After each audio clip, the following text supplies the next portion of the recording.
Niat diucapkan atau dalam hati, ya. Kalau kita melihat hadis-hadis Nabi sallallahu alaihi wasallam, Nabi sallallahu alaihi wasallam tidak pernah melafalkan niat kecuali tatkala beliau haji, beliau mengatakan labbaik Allahumma hajjah atau labbaik Allahumma umrah. Itu pun artinya ya Allah aku penuhi panggilanmu untuk umrah. Itu pun kata para ulama Nabi tidak sedang melafalkan niat, tapi Nabi sedang bertalbiyah. Sedang apa? Bertalbiyah. Oleh karenanya tidak diriwayatkan dari Nabi sallallahu alaihi wasallam, jangankan dalam hadis-hadis yang sahih, hadis-hadis yang palsu pun tidak ada dalil bahwasanya Nabi melafalkan niat. Misalnya salat zuhur, usolli, mau tayamum, aku berniat tayamum, mau jamak, aku berniat jamak, mau wudu, aku berniat wudu. Seandainya Nabi pernah lafalkan, pasti sudah ribuan hadis meriwayatkan. Inilah lafal Nabi tatkala wudu, inilah lafal Nabi tatkala salat, inilah lafal Nabi tatkala begini, tatkala begini.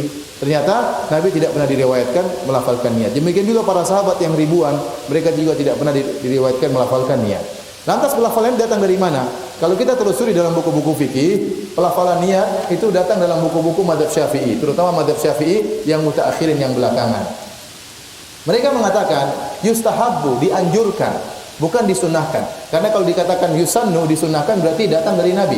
Karena mereka tahu Nabi tidak pernah melakukannya, mereka mengatakan dianjurkan. Dianjurkan buat apa? Supaya orang mengkokohkan niat, supaya niatnya tidak goyang. Maka sebelum dia sholat dia ngomong dengan sir, dengan pelan, sholli fardhu dhuhr, untuk mengkokohkan saja, untuk mengkokohkan saja. Jadi tidak perlu keras-keras. Usolli fardhu dhuhri arba'a raka'atin. Ya orang juga sudah tahu ente salat zuhur, enggak usah bilang-bilang sama tetangga kanan kiri. Tujuannya bukan untuk melaporkan kepada tetangga kanan kiri, bukan ya. Tujuannya menurut ulama Syafi'iyah adalah untuk mengkokohkan niat. Maka perlu dilafalkan cuma dengan apa? Sir. Maka tidak perlu besar-besar kanan kiri, apalagi lapor sama Allah. Allah sudah tahu niat Anda ikhlas atau tidak, ya.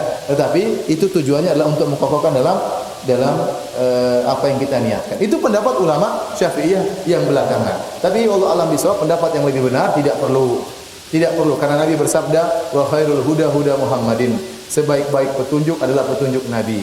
Nabi solatnya yang terbaik, Nabi puasanya yang terbaik, Nabi wudunya yang terbaik, dan Nabi tidak pernah mencontohkan, dan para sahabat juga tidak pernah mencontohkan mereka melafalkan niat, ya. Kalau ada orang melafalkan ini tidak perlu kita ributkan, itu ada pendapat sebagian ulama. Tapi kalau ditanya mana yang terbaik, kita katakan yang terbaik, tidak perlu melafalkan niat. Karena dalam hadis palsu pun tidak ada Nabi melafalkan niat.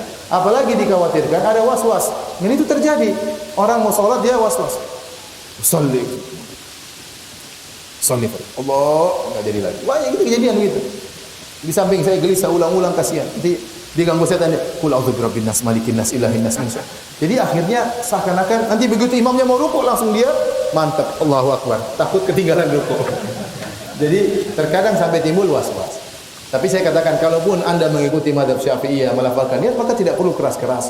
Itu antara Anda untuk mengukuhkan niat Anda, bukan untuk melaporkan kanan kiri, apalagi melaporkan kepada Allah. Namun saya katakan yang terbaik tidak perlu melafalkan niat, karena salat yang terbaik adalah salatnya Nabi sallallahu alaihi wasallam. Nabi bersabda, "Shallu kama ra'aitumuni usolli." Salatlah kalian sebagaimana kalian lihat aku salat, dan Nabi tidak melafalkan niat tatkala hendak salat.